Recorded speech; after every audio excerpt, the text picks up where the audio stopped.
Yo, that's a boy. Anne Mwangangi, ũrĩa ũrutaga wĩra wa mocarĩ nĩ athaithĩte Gen Z matige itherũ ihunyũku. Augĩte nĩ aramũkĩire ciringi 1000 kuma kũrĩ nyanake ĩmwe na amĩũria nĩ ciakĩ, ĩramwĩra nĩ deposit atĩ in case ĩngĩkuĩra mĩrũrũngano-inĩ rũciũ.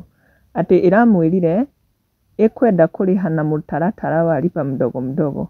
Rĩu arenda Gen Z matige itherũ na makemenyerera makĩrũrũngana. Na Akenya nĩ mokĩte comment section makaruta mawoni mao. Ta Suzy Shi augĩte lol fearless generation, they only fear marriage, nothing else.